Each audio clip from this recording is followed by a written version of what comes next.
En 1990, el vuelo 5390 de British Airways despegó desde Inglaterra con destino a España.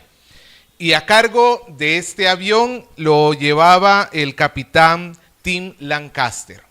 El vuelo iba con normalidad hasta que en algún punto en medio del camino el capitán escuchó un crujido en su parabrisas.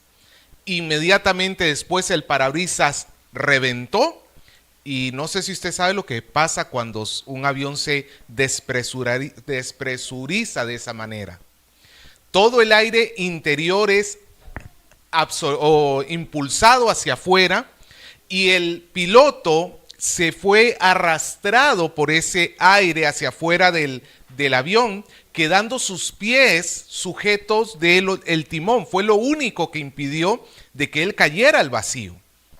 Medio cuerpo del piloto quedó fuera de la nave. Eso por lo menos dio tiempo a que sus compañeros lo agarraran, pero no lo podían volver a introducir por los fuertes vientos que se sentían. El piloto pasó en esa condición 20 minutos hasta que llegaron a poder aterrizar el avión. A pesar de que estaba muy gravemente herido, el piloto Lancaster llegó a sobrevivir a este accidente. Cuando se hizo la investigación para ver cuál había sido el problema, detectaron que ese parabrisas había recibido mantenimiento poco antes. Y se dieron cuenta que el problema fue que los pernos que usaron para fijar el parabrisas no eran del grosor correcto, pero del largo eran un poquito más cortos. ¿Sabe cuánto? 2.5 milímetros más corto de lo que era necesario. 2.5 milímetros. Agarra una moneda de sol, es el ancho un poquitito más que una moneda de sol, del ancho de la moneda del sol. No del diámetro, no, del espesor de la moneda de sol.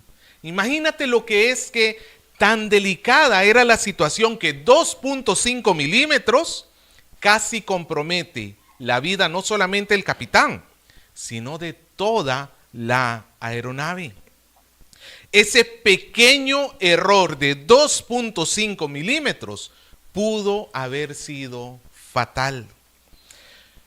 Hoy, siguiendo el ejemplo de esta ilustración que les he traído, vamos a ver el peligro de estos pequeños errores que se pueden colar dentro de la congregación, dentro de la iglesia, y que en un principio parecerían inofensivos. Ya no encuentras el perno de la medida, casi es igualito, pónselo, ¿no?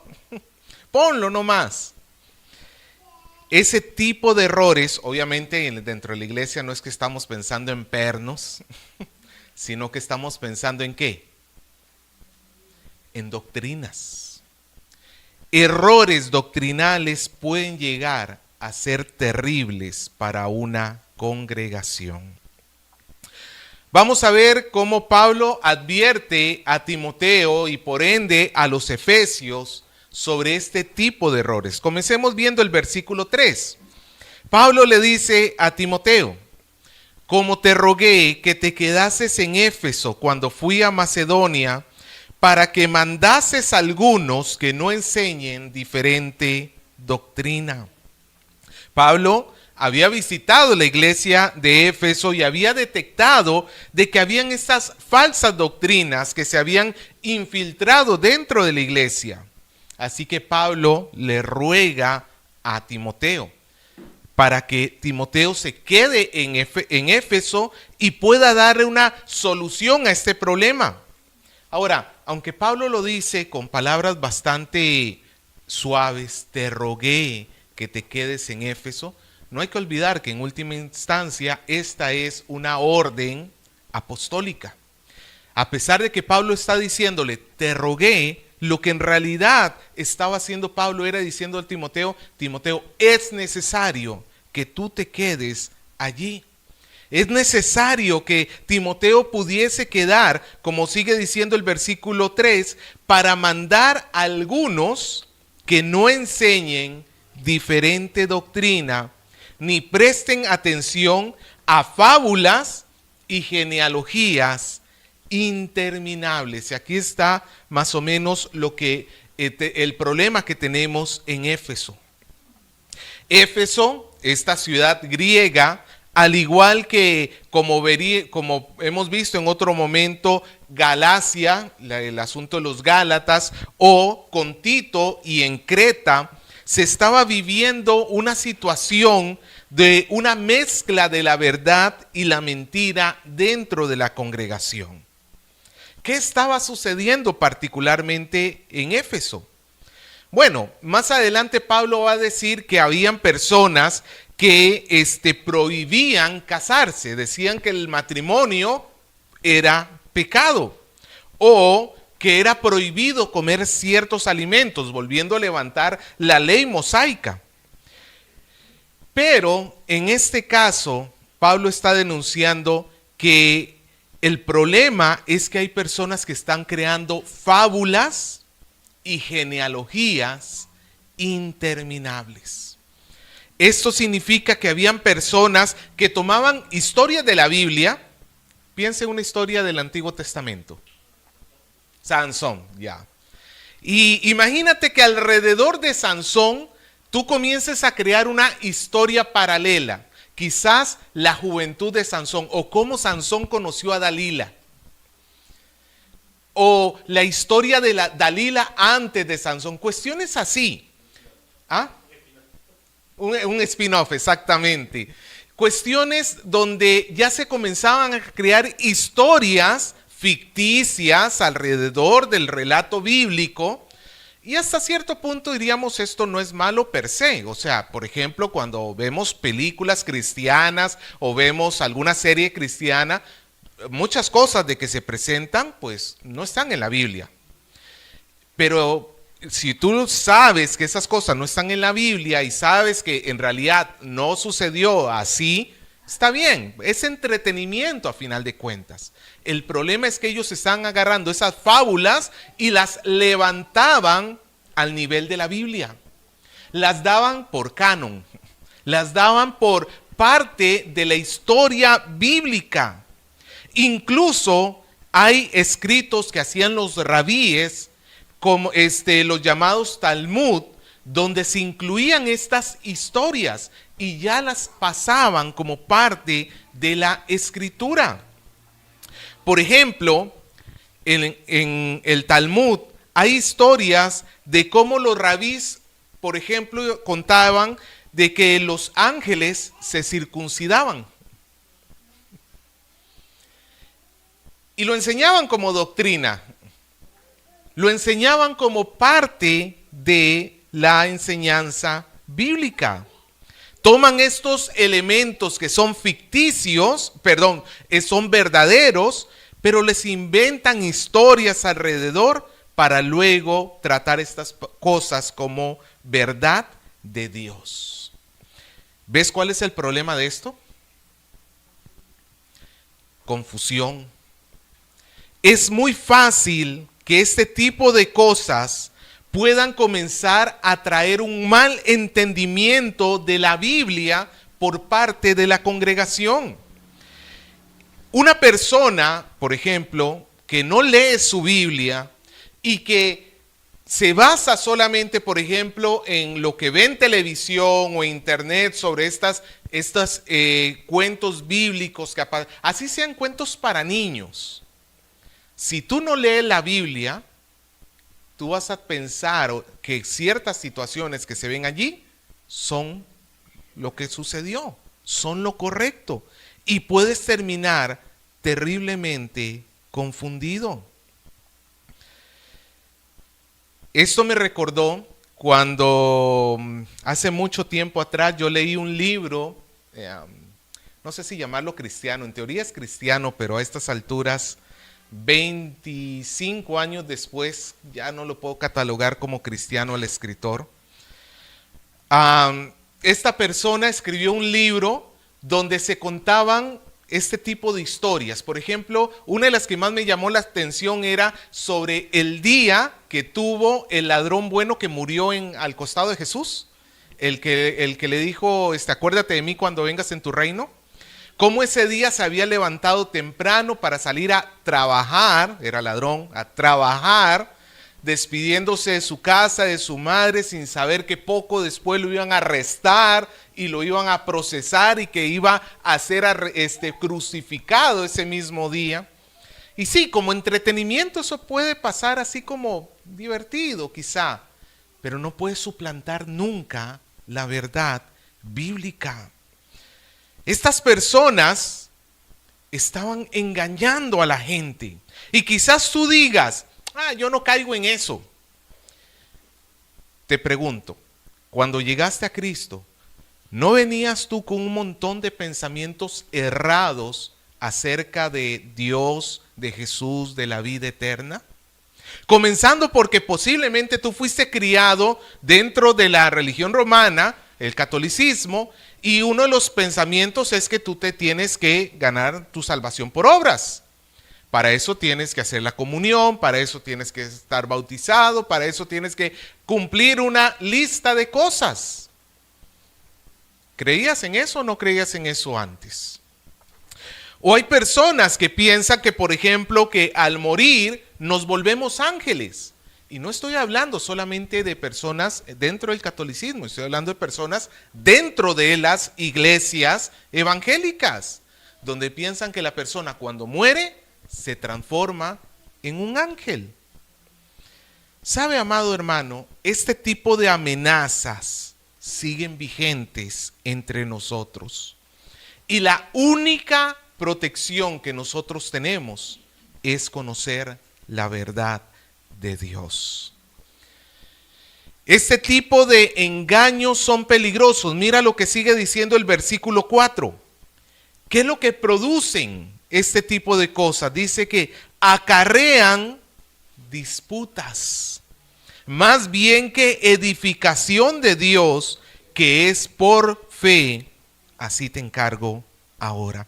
Estos maestros, en medio de estas discusiones, imagínate lo que sería una discusión de estas, donde el maestro comienza a contarte sobre cómo los ángeles se circuncidan. O cualquiera de estas historias, y la gente se comienza a preguntar y a debatir, incluso llega a haber hasta disputas, pleitos entre ellos. Bueno fuera que el pleito fuera para poder fijar entre la verdad y el error, pero es que están fijando entre el error y el mayor error. Y esto solamente estaba trayendo pleitos y disputas dentro de la iglesia. Cuando yo era niño, en la iglesia en la cual yo participaba, que me llevaban mis padres de pequeño, una vez una disputa, por decirlo así, un debate, bueno, 2 veces, que yo me acuerde. El primero de ellos era si era lícito para un cristiano tener una serpiente por mascota. Porque la serpiente, ¿qué es en la Biblia? No puedes meter a Satanás en tu casa, hermano, por favor.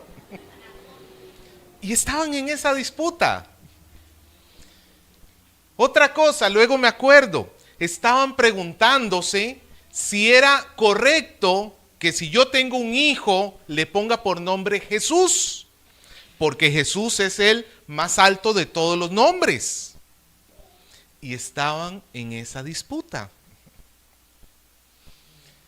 ¿Te das cuenta dónde está el problema en eso? No hay edificación en eso. Estás peleándote por cuestiones necias y vanas. Cuestiones que, como dice Pablo, acarrean disputa más que edificación de Dios, que es por la fe. Esta palabra edificación, lo que Pablo está queriendo decir es la buena mayordomía de la fe. La buena mayordomía, o sea, la buena administración de la palabra de Dios. Sí, suena como muy cristiano, pero en realidad es un descuido terrible de la doctrina del Señor. Si la verdad no es cuidada dentro de la iglesia, la doctrina que se traiga nunca va a hacer crecer a la persona. Puede ser que alguno de nosotros haya llegado a experimentar por un momento un miedo, quizás, cuando vemos que que un hijo no está creciendo lo que debe crecer, ya sea física o ya sea emocionalmente, ¿no es cierto?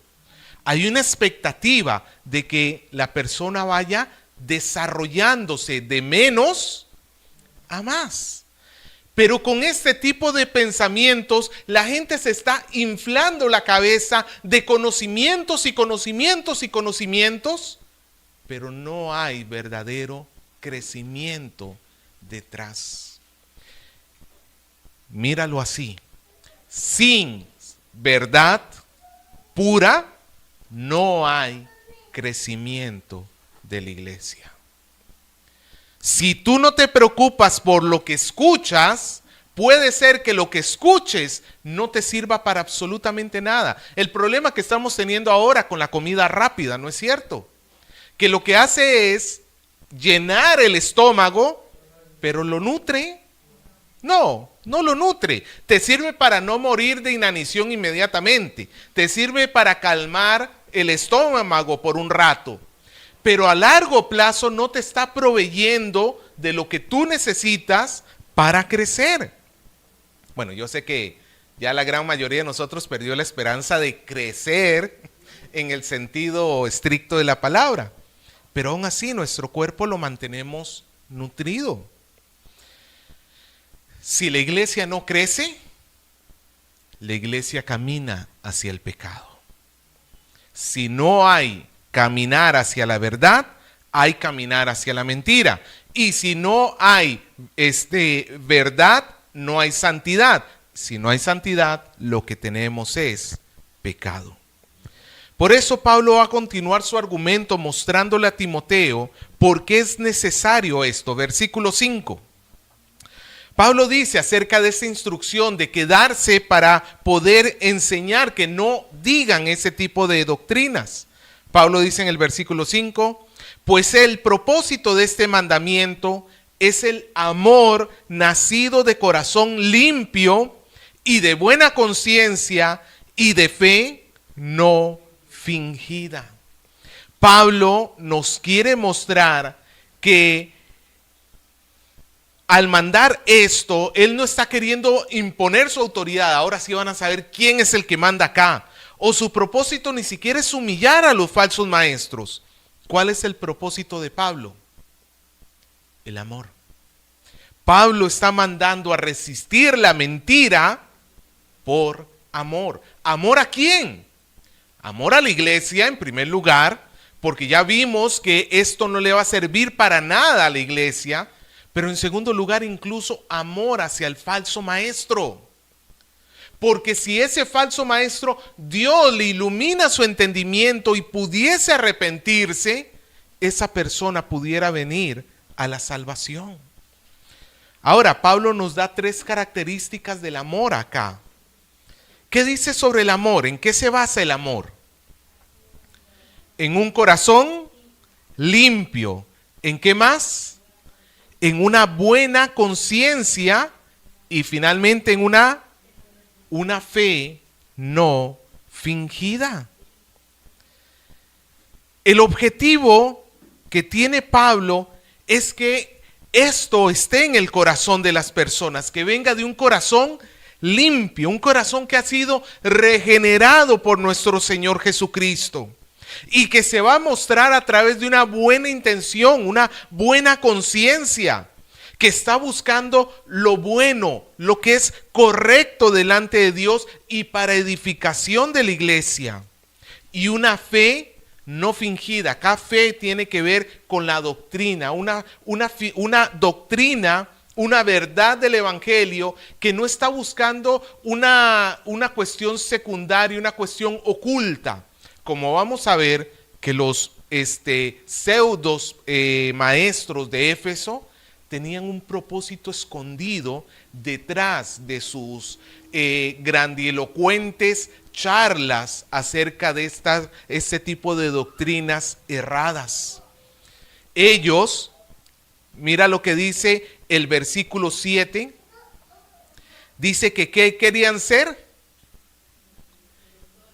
Querían ser doctores de la ley. ¿Cuál era el propósito de ellos de fondo? Su propia gloria, su orgullo, el mostrarse como grandes conocedores. Por eso Pablo dice, no, la fe no tiene que ser fingida. Tú no tienes que mostrar lo que sabes para la gloria tuya. Todo lo que sabemos, ¿para la gloria de quién es? Para la gloria de Dios. Pero estos maestros entonces no están basados ni en el buen corazón, ni en la conciencia limpia, ni en la fe sincera, sino que dice el versículo 6, de las cuales cosas, de estas cosas, el buen corazón, la limpia conciencia y la fe sincera, de estas cosas, desviándose algunos, se apartaron a vana palabrería, queriendo ser doctores de la ley, sin entender ni lo que hablan, ni lo que afirman. Estos falsos maestros que están en Éfeso, al parecer, según el vocabulario de Pablo, no es que llegaron siendo falsos maestros. Al parecer eran hermanos de la iglesia que comenzaron a escuchar mensajes equivocados.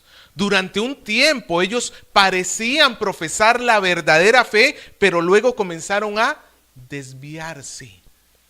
Se salieron del camino y comenzaron a escuchar estas doctrinas nuevas y su corazón se llenó de orgullo por tratar de mostrar su conocimiento y terminaron desviándose de la fe. Si tú tomaras un barco aquí en el puerto y te diriges hacia Estados Unidos, si no tienes cuidado, un pequeño desvío puede llevarte a terminar en Japón.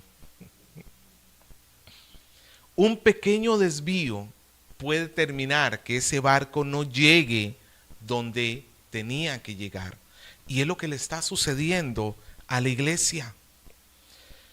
Y lo peor de todo es que en su extravío se llevaba a todo incauto que les creyese sus palabras elaboradas, pero que ni ellos entendían.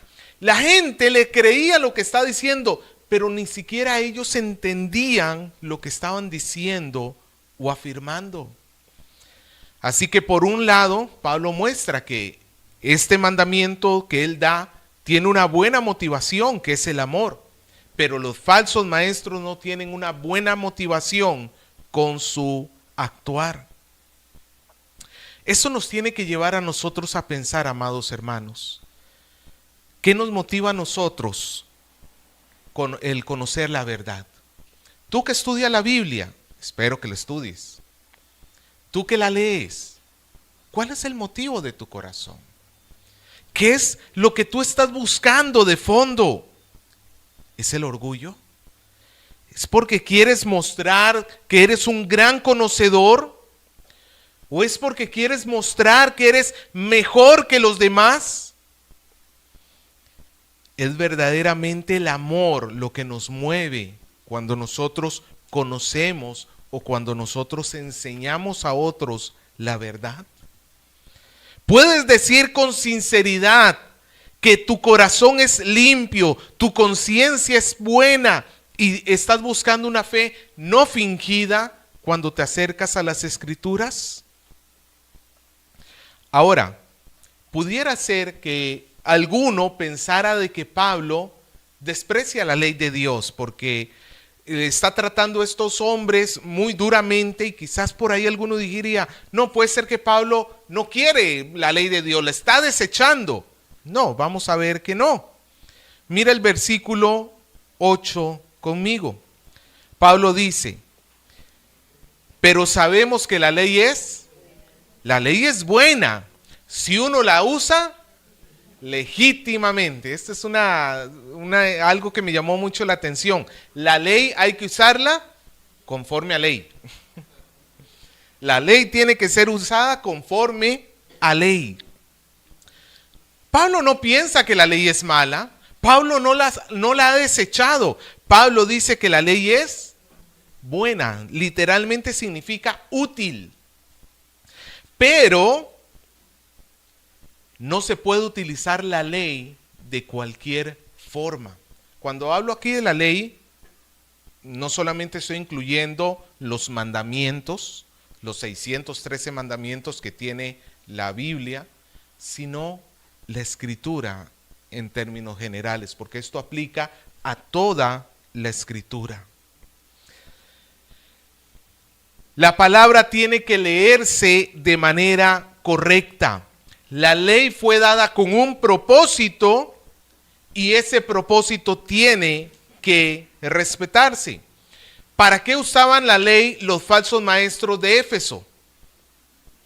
Para mostrar que ellos conocen, para mostrar que ellos son doctores en la ley, por egoísmo, por orgullo. ¿Ese es un uso válido de la ley? ¿Es legítimo? No, no es legítimo para nada. La ley, según el mismo Pablo en Gálatas capítulo 4, versículo 3, versículo 24, Pablo dice que la ley es nuestro ayo para guiarnos a Cristo. Literalmente significa que la ley es un tutor que está criándonos con el fin de conducirnos ¿hacia quién?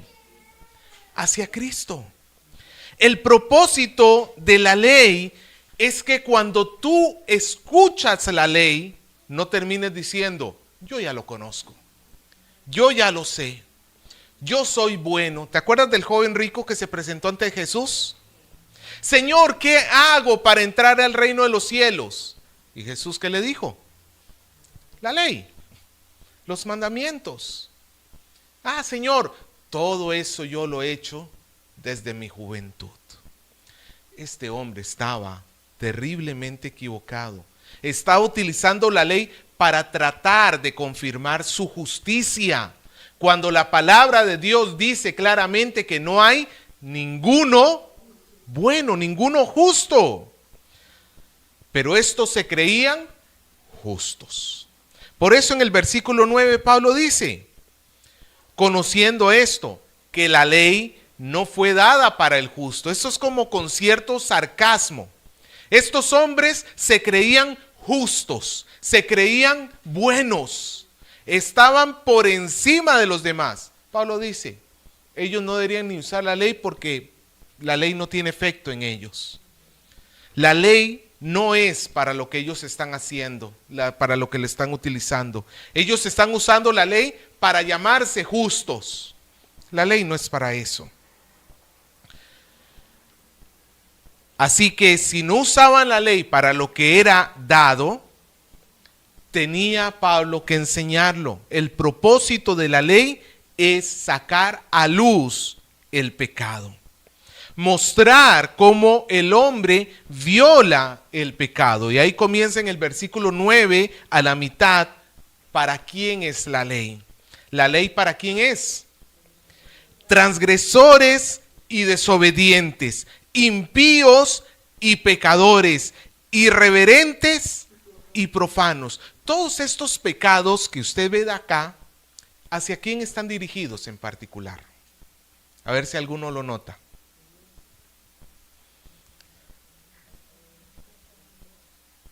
O sea, ya, yo soy, por decirlo así, el pecador, pero ¿contra quién estoy pecando al hacer todos estos pecados?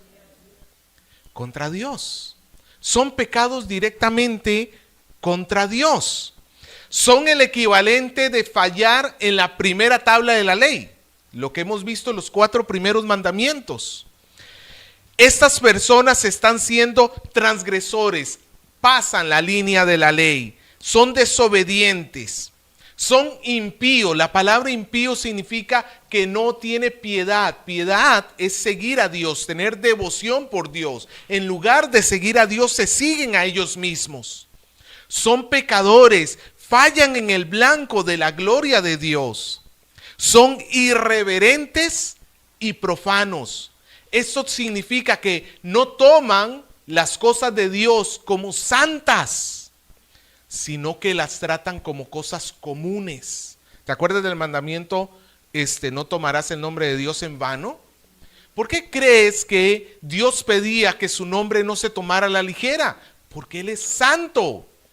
Y si yo hablo de cualquier manera de Dios, estoy tratándolo como común. Estas personas estaban haciendo lo mismo, tratando las cosas santas de Dios como comunes y profanas. Ahora, Pablo no está diciendo esto desde el banquillo del acusador, diciendo, sí, para todos los transgresores, para todos los desobedientes, para todos los profanos. Pablo sabe perfectamente de que él, como diría un poco más adelante, él es el primero de los pecadores. Pablo no se está excluyendo de esto, aunque lo habla en tercera persona. Pablo sabe que si hay alguien que ha violado la ley de Dios, si hay alguien que, por ejemplo, profanó la santidad de Dios, fue él. Porque trató al Señor Jesucristo como si fuera cualquier ser humano y persiguió a su iglesia hasta querer exterminarla. Pablo sabe que él es el primero de los pecadores. Luego Pablo continúa hablando de las violaciones a la segunda tabla de la ley, la tabla que tiene que ver con el pecado hacia nuestro prójimo.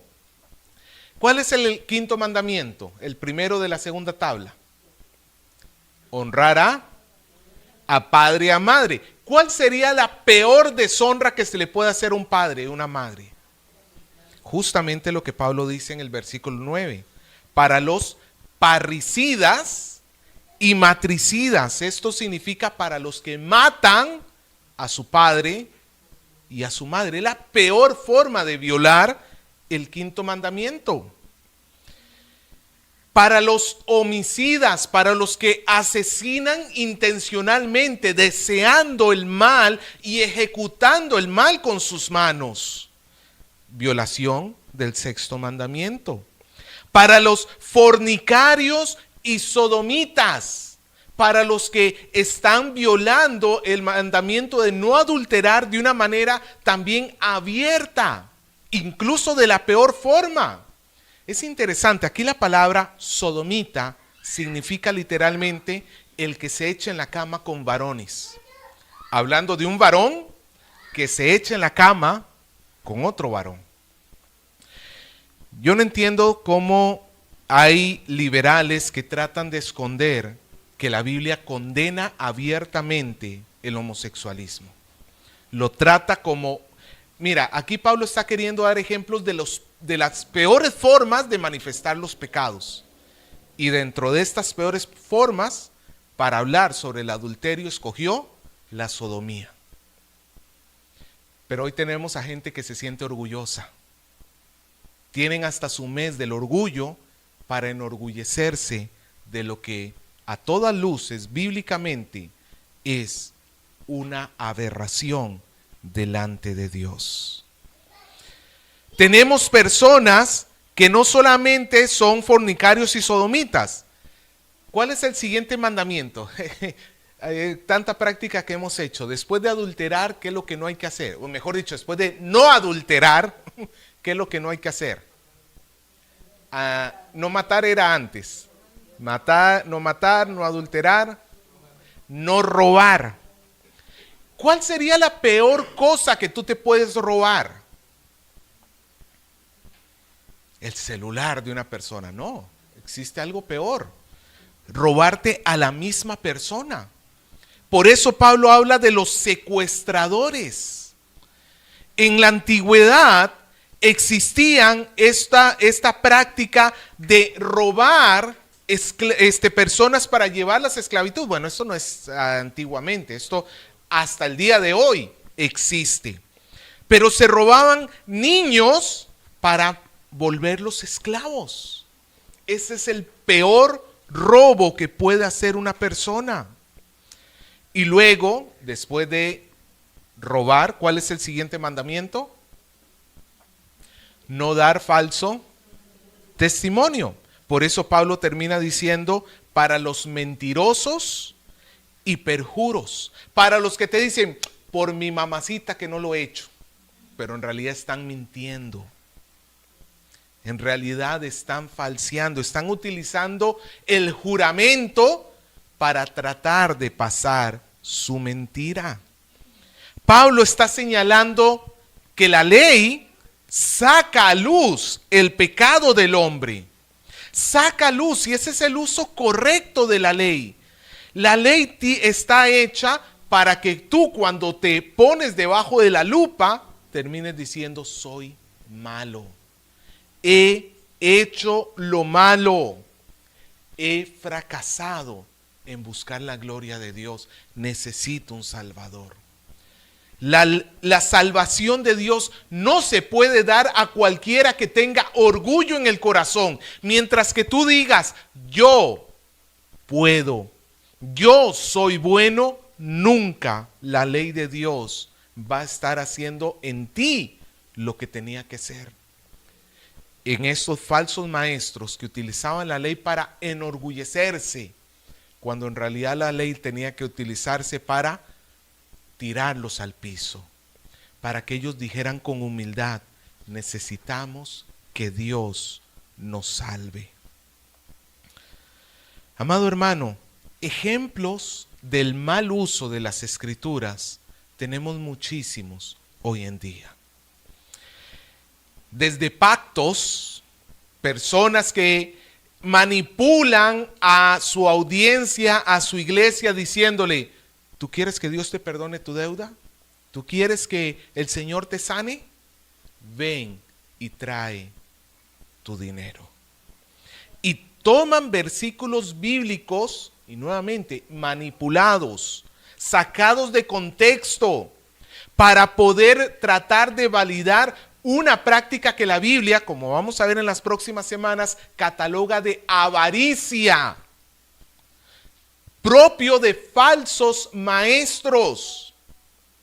Hermano, así se lo digo, si tú escuchas a un predicador hablando de que a través del dinero tú vas a poder encontrar favor de Dios, apágale y vete. Porque la Biblia lo cataloga eso no como un pequeño error doctrinal, lo cataloga como propio de los falsos maestros. Tenemos problemas doctrinales, por ejemplo, con el asunto de la confesión positiva. Di lo que quieres, piensa, ¿no es cierto? Da la palabra y eso se va a hacer, el declarar. ¿No es cierto? Que por ahí cuando de repente, hermano, ¿y cómo está? Ay, más o menos, hermano. No digas eso. Tienes que decir, bendecido, prosperado y en victoria. Tenemos este tipo de errores doctrinales. Errores con respecto a la sangre de Cristo, que ya hemos tocado en otros momentos, donde se busca usar la sangre de Cristo como si fuera el amuleto que te da el chamán, el guairuro, ¿no es cierto? Que te pone el brujildo del barrio.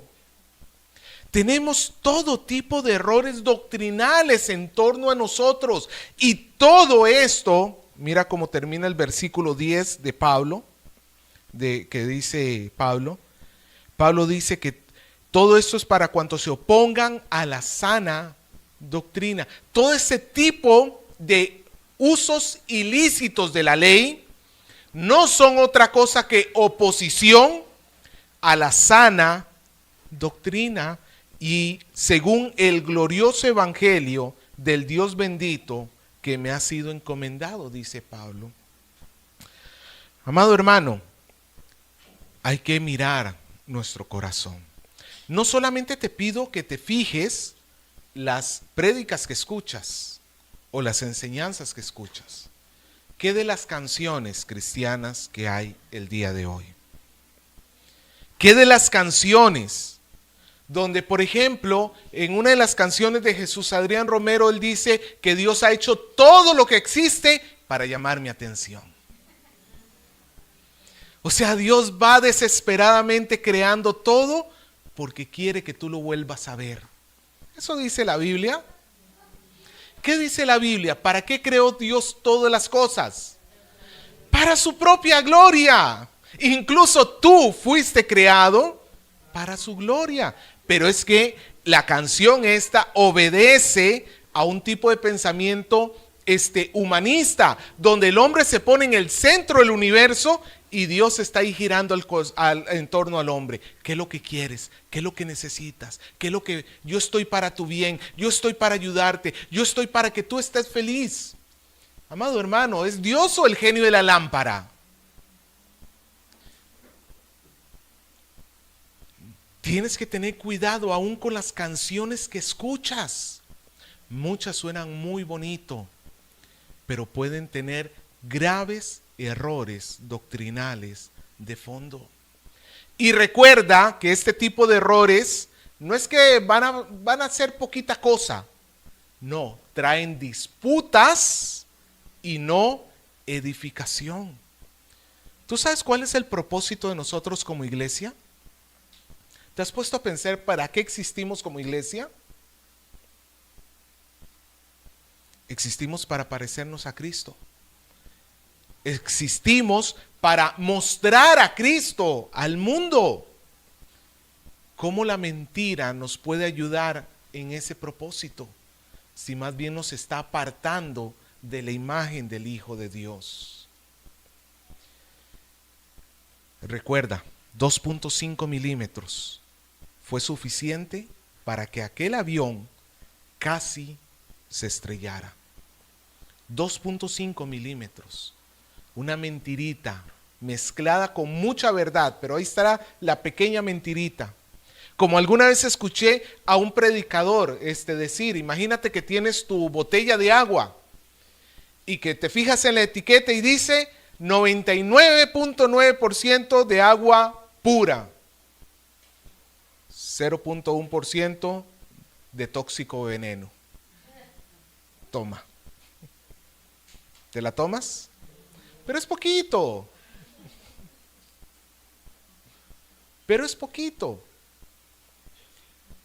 Amado hermano, no se puede tolerar estas cosas. Y recuerda esto, tú tienes que estar alerta. Tú tienes que velar. Esto no es una cuestión para pastores o líderes. Esta es una cuestión para todos nosotros. En cambio, veamos el lado opuesto, la otra cara de la moneda de esto. Si la iglesia busca la verdad, puede esperar edificación y crecimiento. Va a conocer mejor la verdad y va a ser más fácil que detecte la mentira. Yo espero, amado hermano, que en nosotros esté esa necesidad de conocer la verdad, porque es a Dios a quien nos debemos. Es el Evangelio el que nos trajo las buenas noticias de salvación. No podemos perder lo que hemos recibido.